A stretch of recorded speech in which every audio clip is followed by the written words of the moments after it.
आशा करते हैं कि आप लोग अच्छे होंगे और आप लोगों की रेलवे आरआरबी एलपी की तैयारी बेहतर चल रही होगी।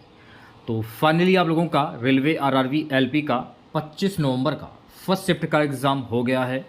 25 नवंबर फर्स्ट शिफ्ट में पूछे गए सभी क्वेश्चंस इस वीडियो में डिस्कस करेंगे, तो इस वीडियो को पूरा ज़रूर देखिए। वीडियो अच्छा लगे तो प्लीज़ वीडियो को लाइक और शेयर ज़रूर करें। और जो भी हमारे नए बच्चे हैं, जिन बच्चों ने चैनल को सब्सक्राइब नहीं किया है, तो प्लीज़ चैनल को सब्सक्राइब और नोटिफिकेशन बेल ऑन करना ना भूलें। वीडियो को स्टार्ट करते हैं। अगर आपका रेलवे आरआरबी एलपी का आगे आने वाले शिफ्टों में किसी भी शिफ्ट में एग्ज़ाम लगा हुआ है और अगर आपको ये पीडीएफ चाहिए तो आप हमारा व्हाट्सएप ग्रुप ज्वाइन कर लीजिए। लिंक वीडियो के डिस्क्रिप्शन में मिल जाएगा। वहाँ पर आपको देखिए निःशुल्क में बिल्कुल पीडीएफ दी जाती हैं। कोई पैसा आप लोगों से नहीं लिया जाता है। सिर्फ आपको ये काम करना है, लिंक पर आपको क्लिक करना है। लिंक पर क्लिक करने के बाद अब आप ऑटोमेटिक व्हाट्सएप ग्रुप ज्वाइन कर लेंगे। ठीक है, तो जल्दी से जाइए, वीडियो के डिस्क्रिप्शन में लिंक दिया गया है, वहाँ से आप डायरेक्ट ज्वाइन हो जाएंगे। ठीक है, तो पहला क्वेश्चन देखिए क्या पूछा गया था। पहला प्रश्न देखिए पूछा गया था कि एंड वियांड किस दिग्गज क्रिकेटर की आत्मकथा है। एंड वियांड जो है ना, ये वीवीएस लक्ष्मण की आत्मकथा है। The test of my life, ये युवराज सिंह की आत्मकथा है। प्लेइंग इट माई वे, ये सचिन तेंदुलकर की आत्मकथा है। मोहम्मद अली की अगर हम बात करें तो मोहम्मद अली ये एक बॉक्सर थे और इनकी किताब का नाम हिज लाइफ एंड टाइम्स है। ये भी फैक्ट आपको ध्यान रखना है। सुरेश रैना की अगर हम बात करें तो सुरेश रैना की आत्मकथा का क्या नाम है, जिसका शीर्षक है believe what life and cricket team me believe what life and cricket teach me. Virat Kohli प्रेरित विराट कोहली की कहानी। ठीक है, तो ये जो मैं आपको फैक्ट बताए हैं, इन फैक्ट को आप अच्छे से याद रखिएगा, क्योंकि अगर पेपर में प्रश्न पूछे जाते हैं तो इन्हीं फैक्ट से जो है पेपर में प्रश्न पूछे जाते हैं। अगला क्वेश्चन देखिए पूछा गया था, खेलो इंडिया यूथ गेम्स में 1500 मीटर का रिकॉर्ड किसने तोड़ा है। अब देखिए फीमेल में पूछा गया था या मेल में पूछा गया था, ये तो कोई कंफर्म नहीं है। देखिए फीमेल में दुर्गा सिंह, जो कि ये बिहार से बिलोंग करती हैं, इन्होंने खेलो इंडिया यूथ गेम्स में 1500 मीटर का रिकॉर्ड इन्होंने तोड़ा था। एक नाम आता है मेल में राहुल सरनालिया, ये उत्तराखंड के रहने वाले हैं। इन्होंने भी खेलो इंडिया यूथ गेम्स में 1500 मीटर का रिकॉर्ड इन्होंने तोड़ा था। ठीक है, तो ये आपको ध्यान में रखना है। नेक्स्ट क्वेश्चन देखिए पूछा गया था, अगला प्रश्न पूछा गया था, विज्ञान प्रौद्योगिकी का पुरस्कार कितने क्षेत्र में दिया जाता है। तो विज्ञान प्रौद्योगिकी का पुरस्कार कुल 13 क्षेत्रों में दिया जाता है। वो 13 क्षेत्र कौन कौन से हैं, इनके बारे में जान लीजिए। राष्ट्रीय विज्ञान पुरस्कार निम्नलिखित 13 क्षेत्र में दिए जाएंगे, जिनमें भौतिकी, रसायन विज्ञान, जैविक विज्ञान, गणित और कंप्यूटर विज्ञान, पृथ्वी विज्ञान, चिकित्सा इंजीनियरिंग विज्ञान, कृषि विज्ञान, पर्यावरण विज्ञान, प्रौद्योगिकी और नवाचार, परमाणु ऊर्जा, अंतरिक्ष विज्ञान और प्रौद्योगिकी और अन्य इसमें शामिल हैं। इन क्षेत्रों में जो है विज्ञान प्रौद्योगिकी का पुरस्कार जो है वो दिया जाता है। अगला प्रश्न देखिए क्या पूछा गया था। अगला प्रश्न था कि एसएसबी के नए अध्यक्ष कौन बने हैं। तो एसएसबी के नए अध्यक्ष बने हैं अमृत मोहन। एसएसबी का फुल फॉर्म क्या होता है, सशस्त्र सीमा बल, इसको हम कहते हैं सशस्त्र सीमा बल। इसकी स्थापना कब हुई थी, तो इसकी स्थापना वर्ष 1963 में हुई थी। इसका मुख्यालय कहाँ पर स्थित है, इसका मुख्यालय नई दिल्ली में स्थित है। और इसका आदर्श वाक्य क्या है, सशस्त्र सीमा बल का आदर्श वाक्य क्या है, सेवा, सुरक्षा और भाईचारा है।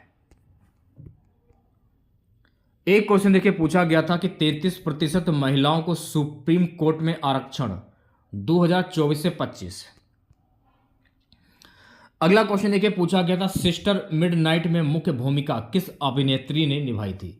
सिस्टर मिडनाइट में मुख्य भूमिका राधिका आप्टे के द्वारा निभाई गई थी।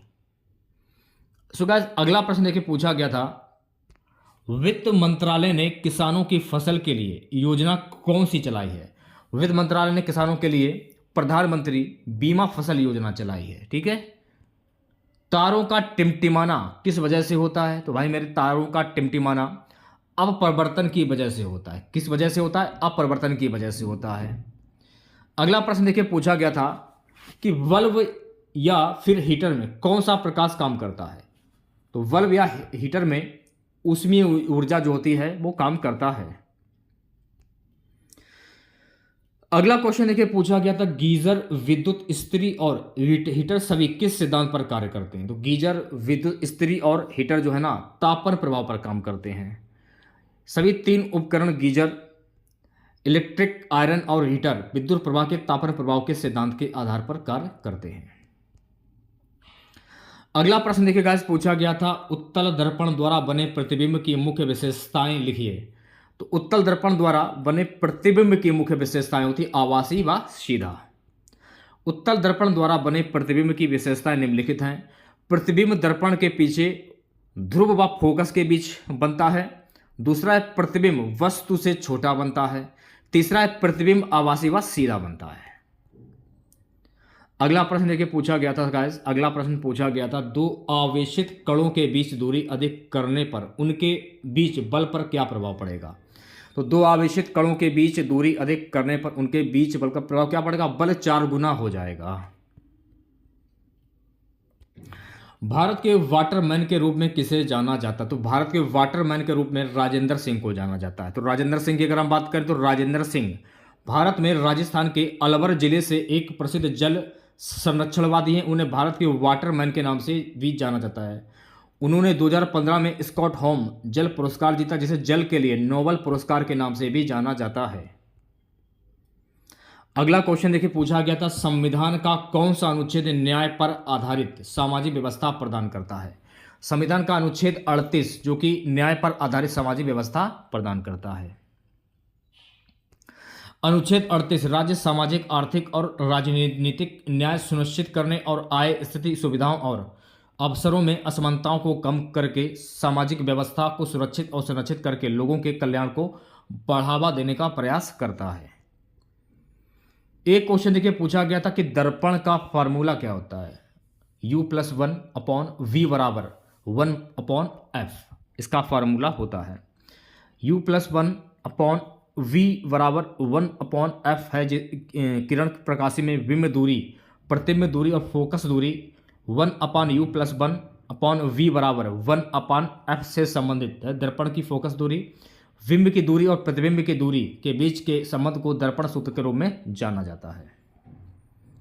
एक क्वेश्चन देखिए पूछा गया था, प्रकाश वर्ष किसका मात्रक है? सुबह प्रकाश वर्ष जो है ना ये दूरी का मात्रक है। मैंने कोशिश की है कि मैं आपके सामने ज़्यादा से ज़्यादा क्वेश्चन जो है वो शेयर कर सकूं।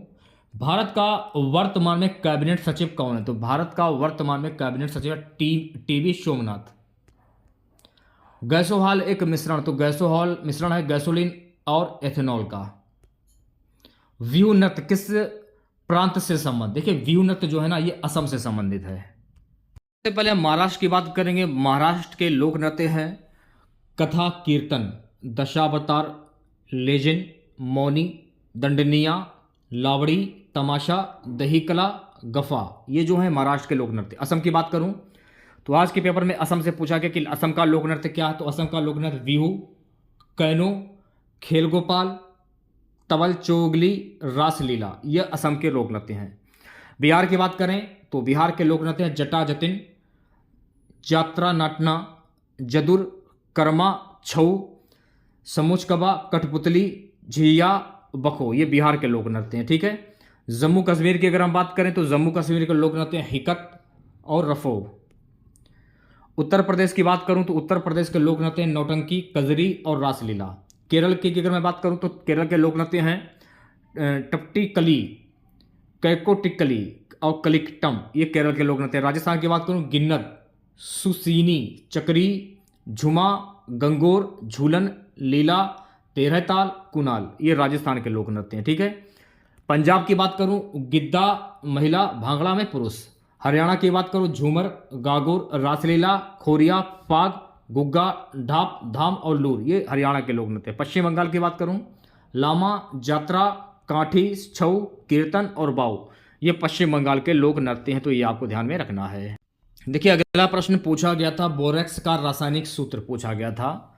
तो बोरेक्स का रासायनिक सूत्र ये होता है 2B405OH4। क्यूरी किसकी इकाई? तो क्यूरी जो है ना ये रेडियोधर्मिता की इकाई है।